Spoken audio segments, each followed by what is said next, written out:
Have you ever wondered, how should I invest my money smartly? Well, Zeno is an investment platform that helps you plan, save, and invest for goals like retirement, wealth, a child's education, home, emergencies, income.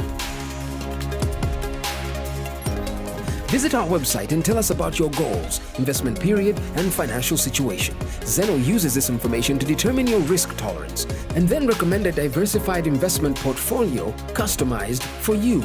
Create your secure Zeno account and fund it conveniently. Our investment team invests for you, and you can monitor your investment performance 24/7. Zeno makes investment effortless. Start investing now. Zeno is licensed and regulated by the Capital Markets Authority. Buuza era n'abyanukula nenebaza nnyo abasawo sawo bange ab'okwa IMC mwe bali nnyo kunzijanjaba nsiimira ddala ate nsiimira nnyo naddala abo bakola 24 hours si byangu ne mubeerawo ne muyimirira ku lwaffe otegedde. I'm getting a little better every other day. Era nyongera okugumya abantu ba students ba Omukati leero nzija bantaddemu amaanyi bafubye okulaba nti byonna byenkola sikola ki kwegamba tegaggweeramu ddala bwetyo tugenda okunywa ennaku olwaleero ndi n'omukulu Philip azze owa real estate. Ideally leero twandibadde tulina Dr. Nsubuga naye engeri twafunamu abazeno wali then to shifting goals for some reasons. So leero mu studio ndina omwami Philip. Good morning Philip. Good morning. Nsanyusa okulaba ssebo. Nange nsanyusa. Amina tugenda kunyumya ku kintu kye bayita condominiums. Omuntu agula atya condominium, otandika otya okuyingira mu condominium, oyita mu process ki okuzigula. Waliwo yabuuza ekibuuzo luli n'agamba nti I'm grateful about this thing of condominium. Ye ekyasinga omunyumira nti osobola okugulako apartment ko nenga olina ekyapa kyako. So today twagala kutunuulira tulabe kikola kitya, mbeera ki gy'oyitamu okugenda okukola ki okulabika nti obigula. Kati Philip agenda tunnyonnyola okugula condominium zino. Nja kusaba obeeko owandiika, tomanya ddira ogenda kwetaaga information ono. Era nja kusaba obeeko owandiika obeere intentional ogambe nti kino ngenda kikola bwe nti kino nja kitambuza bwe nti tube nga tweyongerayo. So Philip, condominium tutandikira awo. Condominium ze ziriwa? Condominium kakati waliwo abantu abagala okuyingira mu real estate naye nga tebamanyi, tebalina sente zimala. Condominium ebawa opportunity okuyingira real estate market. Otyo nti kambawo example oba ekyokulabirako. Oba olaba Bugolobi flats abo bali ku condominium. Kituufu. Oba olaba brown flats z'ebukoto wano ne white flats. Yes. Nga ku police. Ku police awo Kira. Condominium Kira police. Ayo condominium. Otyo. Ekiwatule wano. Sunset. Ezo zonna condominium. Otyo. So condominium katsoke tuwa abatuuliza bamanye kyeki. Condominium obanga aguze space. Otyo. Nti waliwo block ya apartment naye buli omu ayinako unit ye. Naye buli unit eyo buli omu aba ne title gye tuyita condominium title. So woba oguze oba toguze space esigadde yonna eba common nti buli muntu ali ku eyo apartment asobola okuzimba. Common space eba esigaddewo mwenna muba mugikozesa ate muba bannannyini. Amadaala ga mwenna buli kinyomu abeera okwo. We mubako ne green space oba ka compound mwenna mugyoninga. We mubako playground y'abaana nayo yonna yammwe. So gwe ewuwo we wano woggula omulyango n'oyingira ewuwo munda wewuwo naye wabweru waffenna Okay, that is the condominium business. So kati okukikuterereza gwe munanga mpuliriza ali ku Radio 4. Condominium zibanga apartment. Manyi kati bano bantu bangu basinga tegera apartment. Eberanga apartment nenga block kwoli. Mugundi yo kangeze apartment yo bobo yingidde. Yebera condominium yo. Ne wabweru wanwe mu parking abane bazanyira wali obusubi amadala ebyo byonna mu bikozesa collectively. Wow. Okay. Kati condominium mwemba ngendo jifuna naye basobola okumpera ku mortgage. Kisoboka. Naye abantu nga tonna kugenda mu condominium tulina okumanya ebintu byolina okuwalwa ebintu byolina okumanya ebiri mu ezo condominium agreement zogenda osayininga. Otyo. Naye nga bank kakati recognizinga condominium titles osobola okugenda n'ofuna sente ne bakufinansinga n'ogula apartment eyo oba flat. Ate n'ekirala abantu kye balina okumanya condominium si flat kyokka waliwo kye tuyita gated communities nti eyinza environment mobeera environment ebagatta mwenna omunamu osobola ofuniramu condominium nga si flat naye nga nyumba ekibagatta wamu kikomera facilities zino kikomera kye mulimu mwenna muyinza okubaamu ennyumba 10 oba katuziyite waliwo ze tuyita town houses. Yes. Ennyumba ezeegasse wamu nenga zigenda condominium. Okay, now that is better. Kati buwairo kyo businga okubeera mu ndagaano zino eza condominium oweeraliikiriza nga tonna bagenda kugula condominium oyina okusooka okusoma amateeka kubanga buli condominium setting waliwo amateeka. Waliwo amateeka kye tuyita home associations, home owners association. Nti buli condominium beekolamu omulimu ne baforminga association ye ebagatta so bakola amateeka ge tuyita bylaws or guidelines ezitwala condominium eyo yonna block yonna. So nga tonna bakugula oyina okumanya ki kyenina okugoberera. Waliwo abamenyi ba abo tebaagala bya mateeka so oba omumenya amateeka tosobola kubeera mu community eyo. Okay. Program omuntu awensi live powered by Zeno Investment Fund kuba ku simu 0752 10 oba 03 10 mpereza WhatsApp ku 0772 911 yeyo kwogenda okuyita obenga obuuza ebibuuzo byo wano ku WhatsApp nja kubanjira bulungi nnyo. Philip mwali mu studio osobola omubuuza waliwo abantu abamu abadde bafuna offers ezo nga bamanyi butya bwazikozesa. Leero njagala weekumire mu kumanya n'okutegeera ogambe nti okay leero nkitegedde kibeera bwe kiti naye nsobola kwebbulula ntya.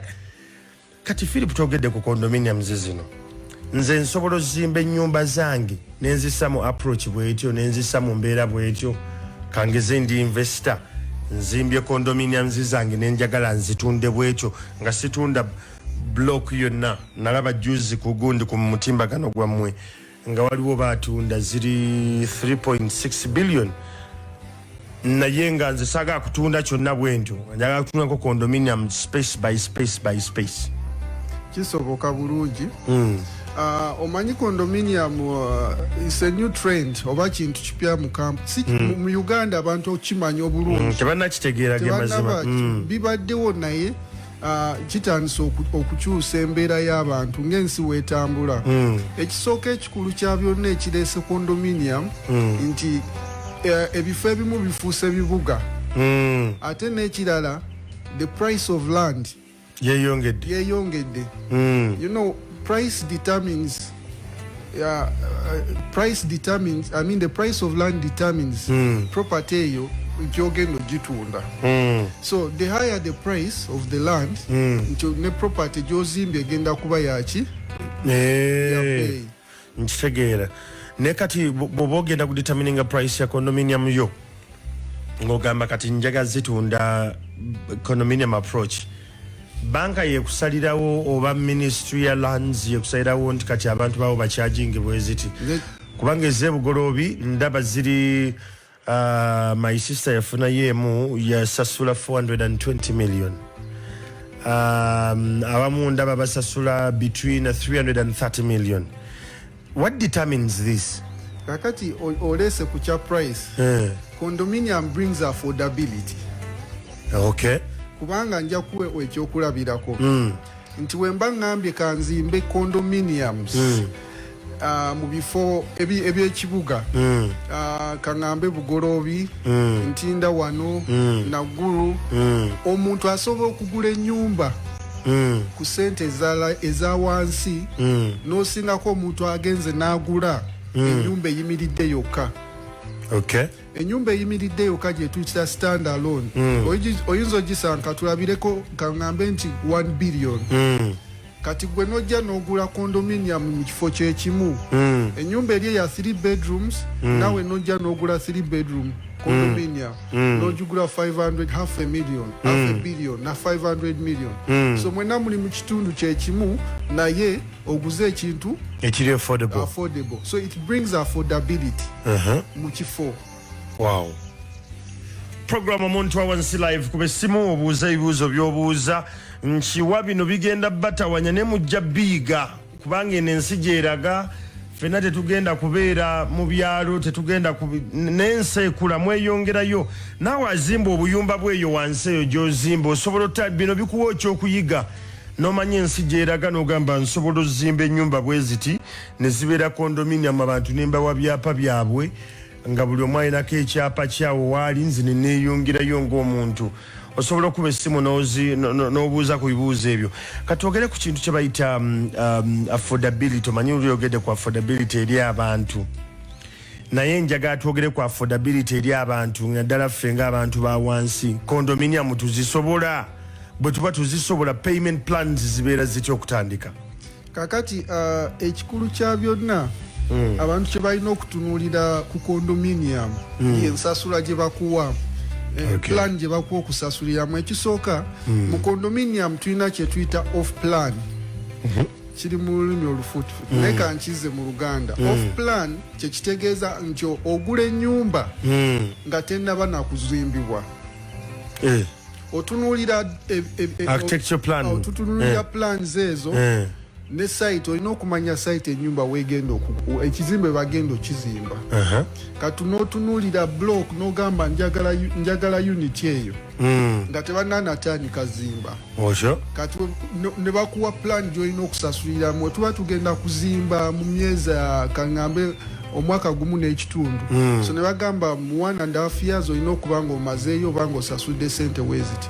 So it brings that affordability and also payment plan nti oba omuntu wa wansi ng'ofuna miliyoni zo nga 5 osobola ogenda ng'osasula mu myezi egyo wegiggwerayo olina w'otuuse.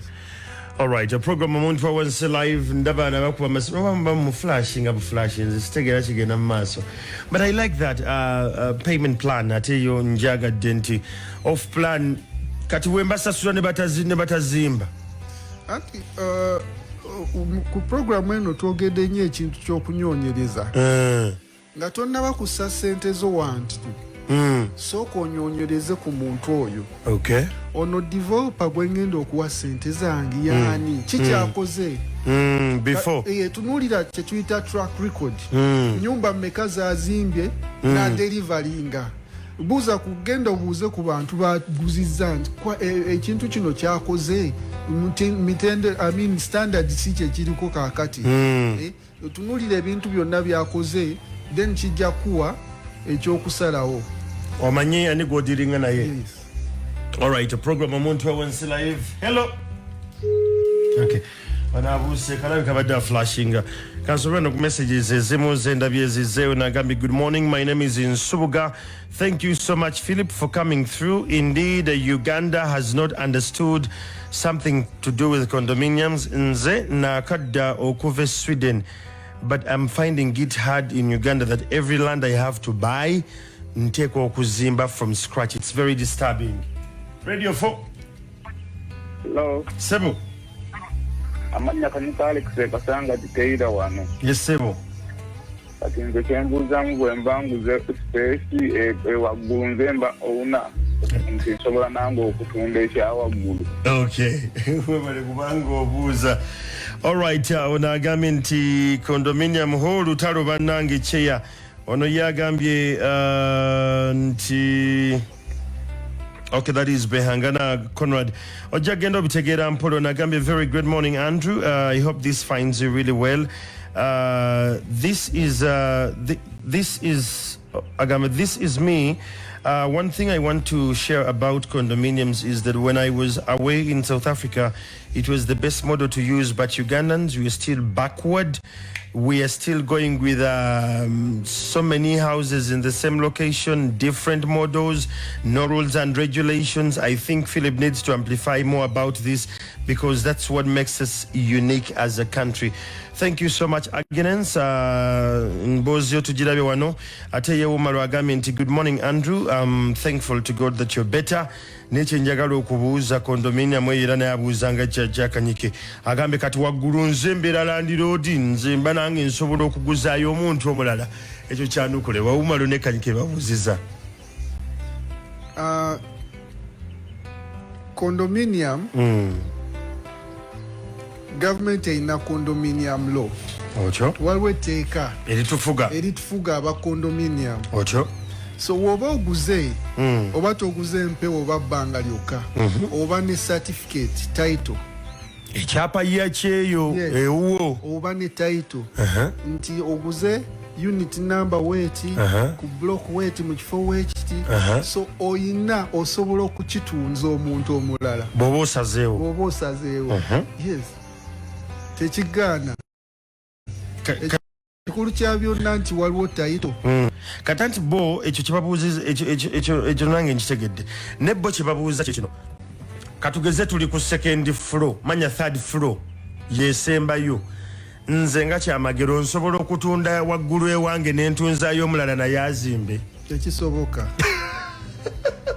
kubanga nga wetwatandikidde twagambye nti condominium bekolamu association gye tuyita home owners association kubeerako ba board abakulira association so mubeeramu amateeka agabatwala nti common spaces ne webabayo terrace waggulu oba rooftop ya mwenna buli kinoomu asula oba nannyini kwekyo ekizimbe wabaawo nti garden tosobola keera kumakya n'ogamba ano ngenda kuzimbawo toilet yange kiba kyekiri okay it's a common space abamu basayo engoye gye bazaanikira waggulu oba tank oba biki so it's a common space. Okay. Program omuntu awensi live twogera ku bintu bya condominium nagamba weetaga otegera real estate ekola etya ekyusa etya n'ebintu ebiringa ebyo twagala nnyo okwekuumira mu kumanya n'okutegeera ku bisimu ku 0752 10 tubenga tuyongera masa bawereza message muziwereze ku 0772 911 425 onawereza message n'agamba nti kyeya kati njaga Philip anyinyonnyole what is the difference of me buying an already built home sit alone ajise sit alone yewano agambye sit alone ngeri yokka than buying a condominium because here with a sit alone I find that I can do everything I want in my own gate community ndio monzeka ate ngeri kulika amateeka mangi yekyo ekibuuzo kyabuuza woba oguze ennyumba gye tuyita stand alone ne condominium tugeza kufuna enjawulo kwebyo ebibiri kyetulina okusooka okutunuulira mu condominiums nti setting yayo yanjawulo ne stand alone ekisookerwako nti most of condominiums zino zijja kusangibwa mu urban areas ebibuga kuze mu bifo ebyo ettaka bwe bikyali erya ettaka erya bbeeyi nga mu Kampala wano naye weeyongerako eri mu byalo ebiriraanye ekibuga si kirungi nnyo okutandikira mu condominium kubanga amataka awo gakyali ga layisi naye woba otunuulidde mu costs gye tuyita maintenance of a stand alone it's higher nti wano mu condominium eyo cost mugisharinga ekubako abantu 10 wetuba nti tulina leakage ku roof bati litonnya oba roof yaffe etonya eyo cost tugisharinga fenna ego wa stand alone obonabona nakyo so ekyo yenjawulo emu gy'abantu gye balina okutunuulira n'ekirala ekintu kya security yes this is a common area security mwe muba mwetaaga omukuumi n'eyo cost namwe mugisharinga nti waali okubakuuma yes naye kati woba olese armed guard ewakaawo ogenda okakana omwezi ovaako olina okusasula ng'akakadde of course yaba naye kati wano nti abantu 10 musharinga emitwalo 10 so ebintu ebyo byonna abantu balina obitunuulira woba tosobola kintu kino ekya stand alone abantu nali ba advisinze batunuulire direction ya condominium okay emboozi gye tuliko ye condominium mu real estate aweetaaga otegeere bagamba ebeera nga apartment ng'obeera omwo naye nga bonna abakuli wansi n'abali waggulu mwenna muli batena mwenna muli bannannyini we muvugira we muparking emmotoka zammwe awali green belt wamwanikira engoye wonna wabeera wammwe negwe kasita oyingire ewuwo obeera n'ekyapa ekikyo era osobola n'okiguza omuntu n'omugamba nkuguzizza wano radio 4 hello Ainia Airtel eno nabagamba ebeera n'obuzibu ku makya ebyeyagala kusooka kubuguma kuba ku ssimu 039310 tube nga tweyongera okunyumya n'okutegeera ekyamazima bino bikola bitya n'ebibuuzo byewandibadde nabyo ggwe ng'omuntu n'otegeera bano baweereza message abakulaze nti batambuddeko ne bakulaga nti ensi gyeraga waliwo omukyala anaayogedde Agnes yagambye nti kuva lwe yadda wano afuna obuzibu nti buli waagenda ng'ayagala kufuna wantu wabeera modo yeemu ekyali ya apartment nti buli mwezi olina okusa kati ye asigala anoonya condominium like mentality ye eri ku kyeri naye ate ffe wano tukyali mu byakusolooza ddo so kikyamumenya olowooza how can we shift the gears as a country ne tuba nga tugamba nti tugenda pushinga in this direction era ne tukifuna ekya condominium condominium omanyi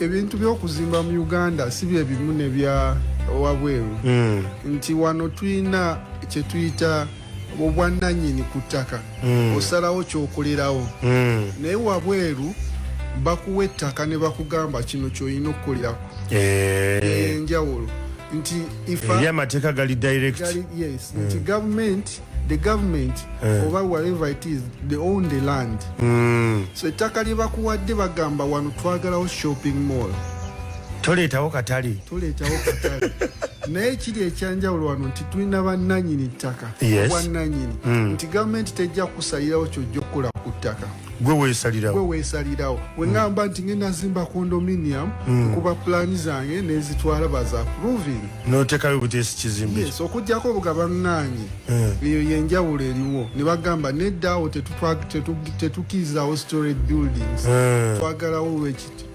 yenjawulo eriwo naye nga as a country already tuli mu direction eyo naye tetunaba ekintu kya condominium tetunakitambuza bulungi countrywide tutunulidde ebifo bimu nti ebiri bize tukiraba wano mu bifo okutandikira Najjeera n'ojja wano Naggulu n'ojja wano Ekololo n'odda Ebugoloobi naye muva mu bitundu ebyo onyonya condominium nga togiraba tosobola giraba gendako emukono waliyo condominium tewali suubira nti abamukono bakimanyi ekya condominium sanyo nga gyetubuulira kyenasomako juzi nali njogera ne Ssenyonga oyo ne mugamba etteeka ly'okuzimba mu mukono olimanyi n'angamba nedda ne mugamba mu 2013 bayise etteeka emukono nti abantu ababeera e Nabuti eri waggulu ku lusozi tebakkirizibwa kuzimba fence ez'amabulooka because engeri gye bali waggulu if the weather is bad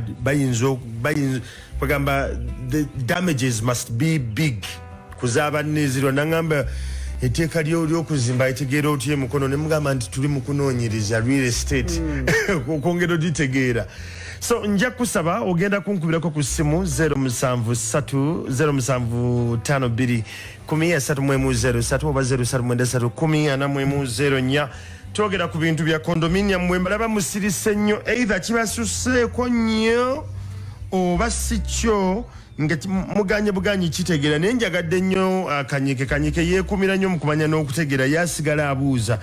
Alright, ono abuuzizza n'agamba nti good morning okay. Good morning, Andrew. This is Davis. Great to hear this out.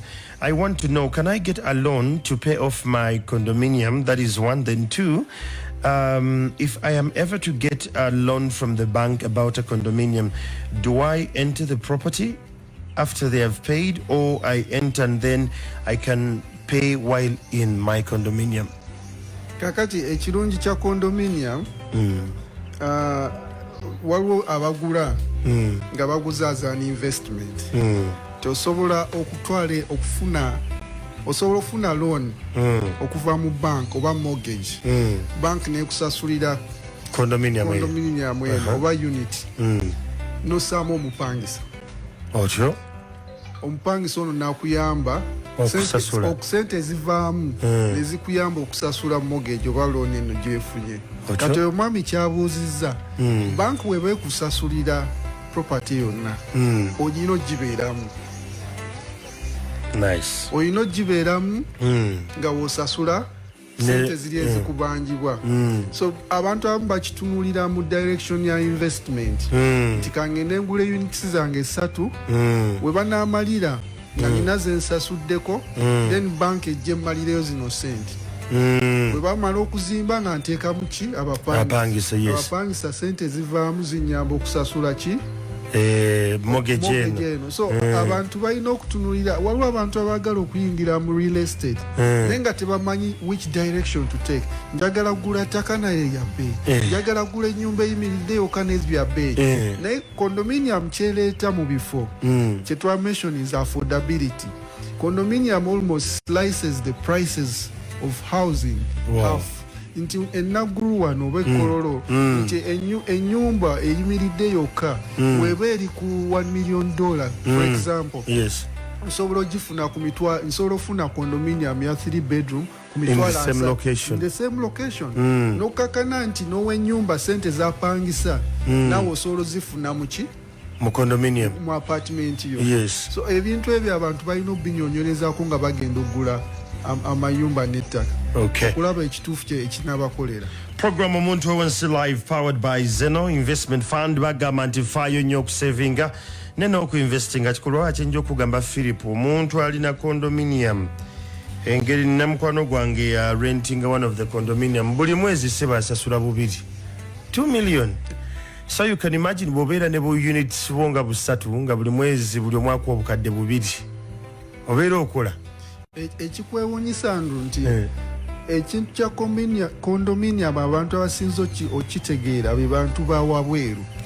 Ugandans in the diaspora be basinza okukissaamu nnyo sente era baziguze nnyo wano, baziguze nnyo naye n'aba wano bannanga abantu balina ozuuka. Kyemaze okulaba ku when we having a program here engagement gye tulina mostly people are facing a lot of problems. Naye problems ezo basingira okuba amasimu.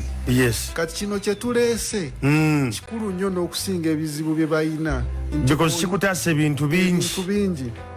Tobeera mu byakyapa ate nagula kifu ate nagula mpewo. So abantu baali badde bamanya ne ku bintu bino eggwanga gye ligenda nti bajja tuuka mu kiseera kyeyo nti nga tosobola na kuzimba nnyumba mu bifo bimu naye ng'olina kubeera mu condominium kubanga price y'ettaka egenda yeeyongerayo. Abantu tebakyasobola kugula mu bifo bimu. Kituufu naye nga ate mwe balina okubeera nti oba oyagala kubeera kumpi n'ekibuga ogenda kakano oguza apartment eyo. Okay, kati omulemu bwe tukomawo ogenda kuba ku ssimu 07521003 oba 03931004 nya program omuntu wawensi live powered by Zeno Investment Fund nzija.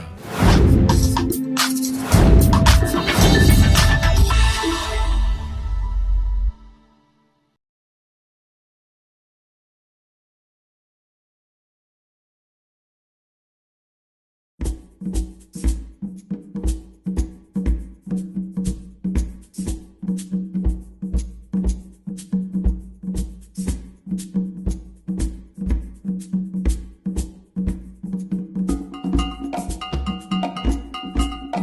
program is brought to you by Zeno Uganda. Zeno nsigane Zeno mbawaka sente kange katonotono mpola bone bazizaza olunemba nga nyina sente eza fizi ebigwate biraze n'okweterekereza obukadde kwegamba ne neteeka ku pensoni. Zeno Uganda yawibwa license era erabirirwa ekitongole kya Capital Markets Authority.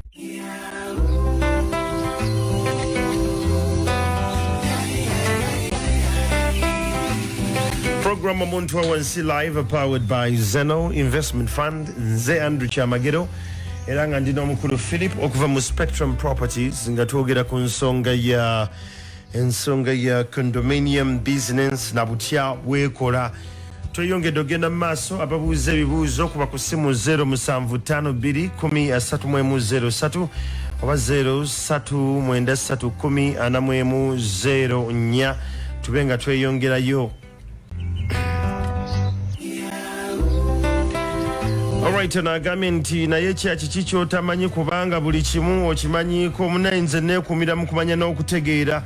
Onagambye, good morning, I just love real estate. I think I'm acquiring my house in the next 2 years. Mamwita K. Ben. Agambye, Philip makes these things look easier than I thought before. Thank you so much.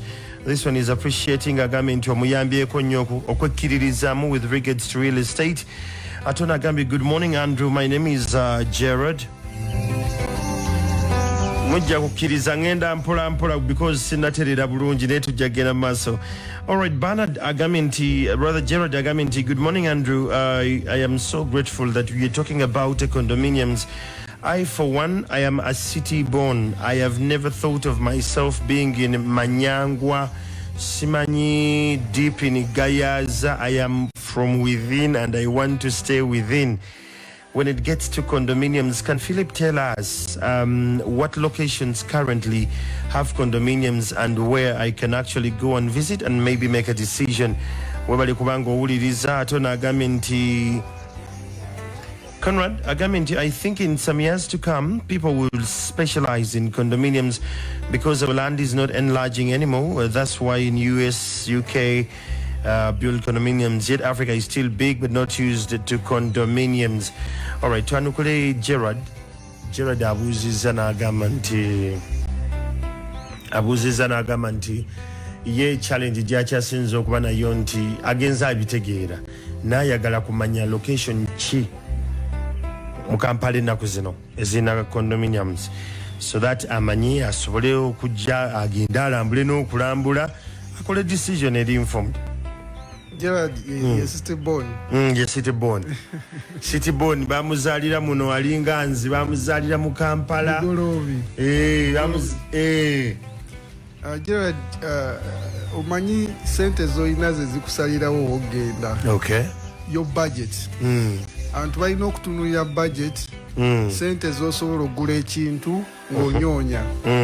So condominium ziri mbifo byotunulidde nga Najera nojja mu Kiwatule mu Kisaasi zitandise Kyanja Kulambiro doza ebyo byonna biri mu Kampala Analya then nojja mu Naguru wano Kololo Bugolobi Mbuya then also ku Entebbe Road tulinako something of that.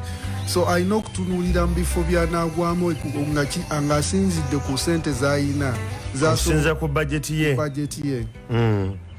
Okay, waneno rumula abuziza ekibuuzo no Kali Smart alirwa ebitakuli agambye ku mitwalo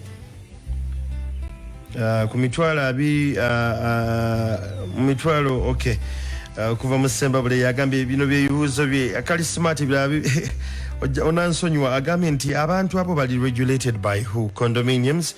Nagamba security erabikirawa security erabikirawa bw'aba ne condominium nti bw'abanga aguze condominium obanga ali mu condominium security ye eriwa. I think the title he needs to understand how strong it is. Then taxation by government weri oba, and if there tetumalemu nti taxation si amaanyi nnyo. So ebibuuzo bisatu byabuuza. Ekisooka but condominiums value regulated by who? Then security, how strong is the title ya condominium okubeera nti security y'amaanyi ku kyo? Then eriko omusolo. Condominium is regulated by the government of Uganda. Kyobulaba tulina condominium law. Nakyo kigwa under the real estate. Yes. Okay. So titles they are not issued by the developer oba omuzimbi. Titles come from the government of Uganda. Okay. That's how strong it is. Just security. Yes. Title ya condominium eyo gyoguze. Si muzimbi yagikolera. Naye eva mu government, the Republic of Uganda. Okay. Ministry of Lands. Ministry of Lands yekwa title eyo. Twitter condominium title. So that's how strong it is. Okay. So your security yayo nti ne mu bank ogitwala bakuwa loan. Ogamba nzi nina title yange ya condominium yange. Wow. Alright, abuze ekirala ku misolo. Government teteeka ku misolo gy'amaanyi. Anti kakati kisinzira kino ennyumba gy'oguze oba unit. Ogiguze yiyo ya kusulamu oba investment. Oyina okitunuulira nti weba investment, then tulina taxes z'olina okusasula. Waliwo local property taxes, then waliwo rental taxes, income rental tax, the new one which has just come in. So ebyo byonna olina obitunuulira ng'ogula condominium. Kisobola limba government nti nsulamu n'enteekamu buteesi bantu. Anti kati nabo bajja banyonyereza ku mayumba ne bamanya ono yenannyini oba apangisa. So kakana nga naye bakubidde nga bagamba olina ennyumba mu kifo kino ekisasula rent wezi. So olina okusasula omusolo gwe. Tebatudde tebebase. Mukama Katonda wange nkugamba oyo nsanzeewo kizibwe wange ndi mu kibuga wano naye nkoma weewaka kanzigi. Alright, buuza ebibuuzo condominiums a program gye tulimu eno ya muntu w'ensi tulina okwekumira mu kumanya n'okutegeera tulabe nga ensi eyongera okutambula nga yeeyongerayo. Alright, nagambye very good morning Andrew, thanks for the program. I stay in Bugolobi Flats akitadde mu capital letters. Agambye nze kye nasinga okweyagalira ennyo mu Bugolobi Flats nti ne bwe mba siri waka sisuubira nti waliwo omubbi agenda okujja okunziba.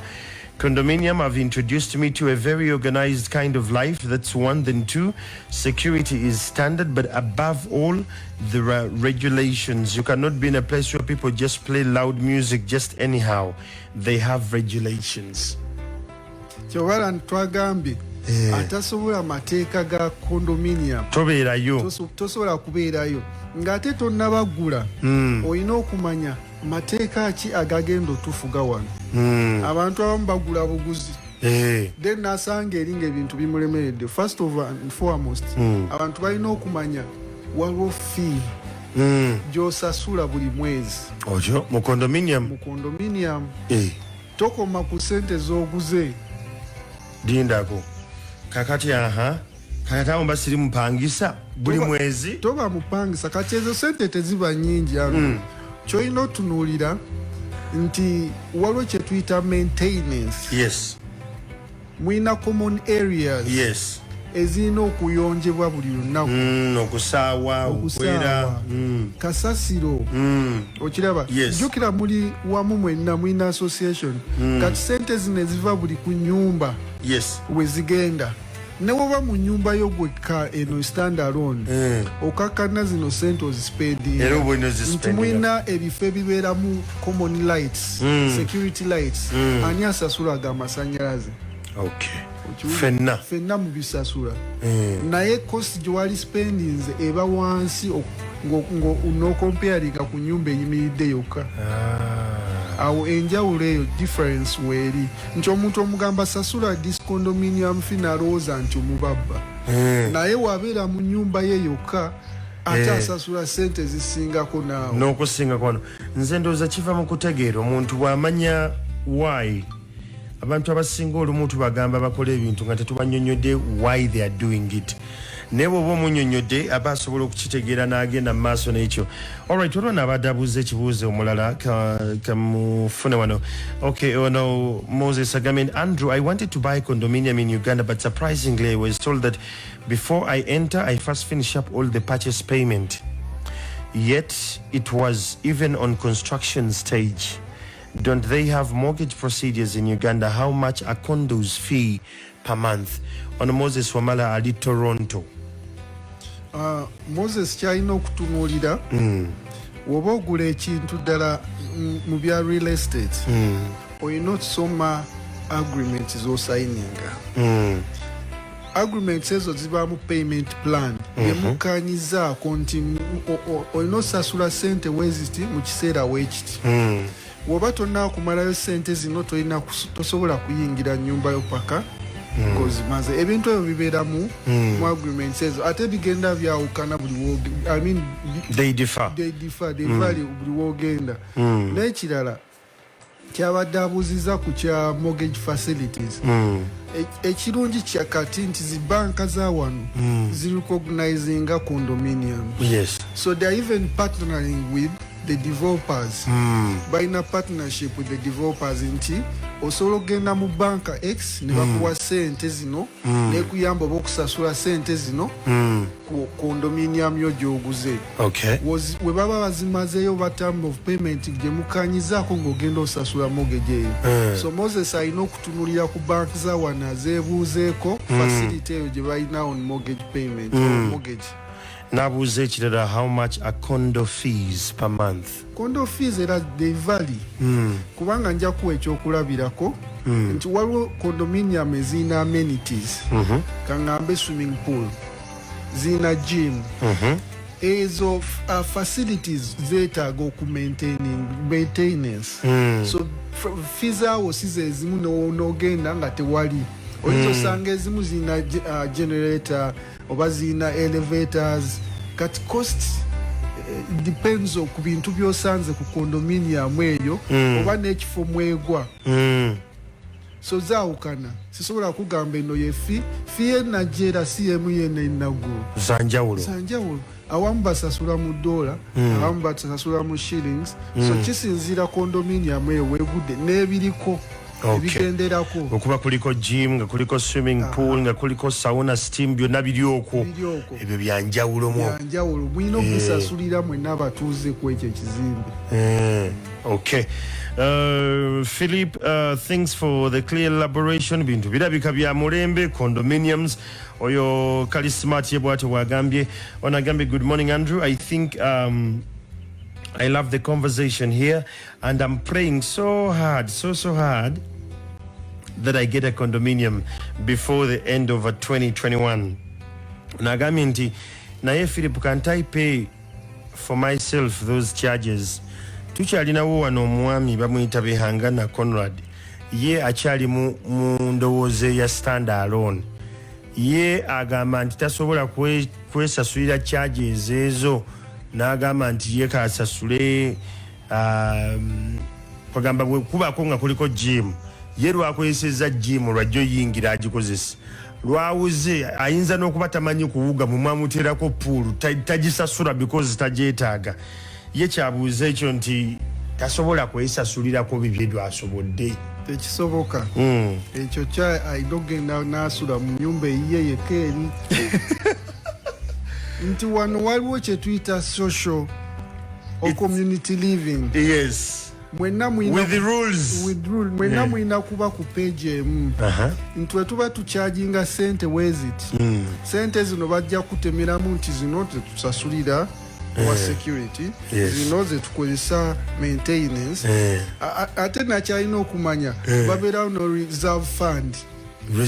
Reserve fund eyinza okubeerawo nti weba wabeerawo emergency tulina pipe yatise sewage oba twagala kusiiga kizimbe langi mwaka guno reserve fund ebayamba okukozesa ezo sente. Okukiwulira so oyo mwami kyalina okumanya nti woba tosobola kukkaanya n'ababeera ku kizimbe ekyo kuba amagezi onyonye ennyumba eyimiridde yokka, kubanga tojja kuleeta wa security wo, tojja kuleeta muntu nga yakukimira kasasiro nedda.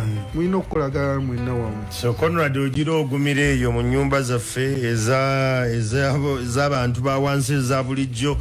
But condominium is the way to go. As we finalize this program, lero njaga kugamba nti weekumire nnyo mu kumanya n'okutegeera, faayo okumanya ebintu ebyenjawulo ebikuli okumpi. kyanjawulo gwe okubeera n'emikwano gyawo nga naawe okimanyi nti gwategeera condominium era ng'omanyi bizinensi eno bwekola. Alright Philip, nga tumaliriza nja kusaba otuwe ku namba omuntu ategeere nti bw'aba ayagadde okubuuza ekibuuzo abuuza atya, naye nga tetunamaliriza byabuuziza wano ekibuuzo by the way. Mbadde nkibuuse. Alright, ono agambye nti good morning Andrew, so can one contact Philip if I want to build a condominium around Uganda? Yakweseza around Uganda nduza tyategedde nti this is metropolitan best. Agambye nti around Uganda, and how best can I get in touch? Yensonga lwaki enamba leero nzizeemu era nengisaba. Okay. Oyo yani pozi? The name Davis. Davis tugenda ku enamba gyosobola otukubira n'otubuuzaako ebibuuzo byagala about condominium n'ebifo ebyokuzimbamu, kubanga tetwagala otomere ogenda ozimbe condominium ebusiya. Bajja kudondolo jjana kwekyawa. So tugenda bawe enamba naye nga tumaliriza Andrew, njagala kugulawo obwongo bw'abantu oba n'amaaso okumanya nti abantu balina amataka mu byalo eyo naye nga gatudde dormant, tegalina kye bakolerako. Njaga bannayuganda bamanye nti buli kintu ky'olina ku nsi kuno kirina okuba nga kirina kye kikuwa nga kizaala. Abamu batunda amataka ne bagula boda naye nga waliwo ebintu bye basobola okukola ebigenda obbawa ssente okusingako awo okuva ku ttaka eryo. Eno programu yakutuzuukusa tugula bwongo. So njagala mpa abantu abagezi nga tumaliriza nti ettaka lino lyotuddeko oba lyolinawo oba olina eka 5 ewantu eyo, twagala tuligyewo ogule ekintu ekigenda okuleetera ssente buli mwezi. Nti va mu byokutunda ttaka ng'ogenda gula gundi, ogenda gula boda oba waliwo abagula amagulu oba magulu 10. Kwata ettaka eryo oligulemu condominium. Oh yes, that makes a lot of sense. Invest in real estate. Real estate kyekintu ekitagenda kuvaawo. Weekiri era kyaliwo kuva dda. Nti newonoofa kisigala weekiri. Omwana wo togenda mulekera magulu 10 epakinze wali nga tekyatambula. Kyokka nga bw'oba olina condominium emuleetera obukadde 2 buli mwezi. Kino kyakulabirako nti abantu abaagulanga mu ebugolobe eri mu brown apartments z'ebugolobe nga bakyalina apartments ezo bakyazipangisa. Kituufu.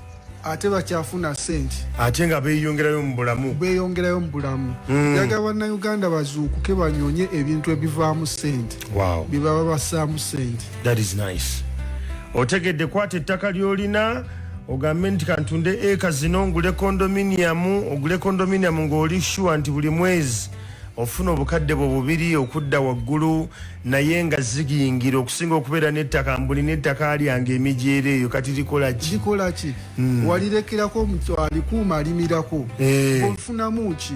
Okitegeera. Bannayuganda njaga bannange tuzuuke tuve mu byokulowooza nti nina ettaka olikolerako ki? That is nice. Eryo ettaka osobola odikyusa nelifuuka condominium nelifuukamu ennyumba eyimiridde. Kubanga abantu abamu bakyogenda okugula amayumba gano agayimiridde ku gabbeeyi. Ennyumba kati enajjeera ennungi olina ogifuna ku about half a billion. Kugambye. Naye kati oba otunulidde condominium eziri awo kumpi enajjeera oba enaalya osobola ogifuna half of that 200 million. Oba otandise. Omuntu kati enaalya eyagula 2 bedroom condominium bamuwakamu kitundu 1.5 million aba akola buli mwezi. So tuzuukuke enyamba gy'osobola otufunirako eri 070 922 0000. Okay. Nja kusaba osobola okubira ku mukulu Philip ne mutandika okunyumya emboozi eyo ne mweyongera okwekuumira mu kumanya n'okutegeera naye ekikulu kya byonna nkugamba nti baako kyokola omuntu wa wansi 055 izakayita ku ssaawa 11 ez'enkyaleero. Nze Andrew Kyamagero nkugamba nti ba mwegendereze ng'egyogenda ospendinga ssente z'owiiki eno naye tokomaawo wandiika ebintu 2 byogenda okukola leero nga bikusembeza closer to your dream, closer to your vision oba aspirations ezo nkugamba nti baako kyokola ate baako abantu banabonyumiza programu eno nabo beekuumire mu kumanya n'okutegeera beeyubule babe nga nabo kwegamba banjawulo nga naye wandyagadde okubeera ate tokomaawo nja kusaba ogende ku Facebook noonya page ya Andrew Kyamagero eriko ka blue tick eyo ye page yange byonna biryoko then wetuvaawo genda ku YouTube noonya Andrew Kyamagero omuntu wawonse eyo page yange manya channel yaffe emboozi zonna zetuze tunyumyako kuva emabega eri zonna ziri awo mukama abankuumire mwekuumire nnyo mu kumanya n'okutegeera naye baako kyokola muntu wa wansi baako kyokola. This program was brought to you by Zeno Uganda. Zeno nsigane Zeno mbawa akasente kange katonotono mpola mpola bone bazizaza.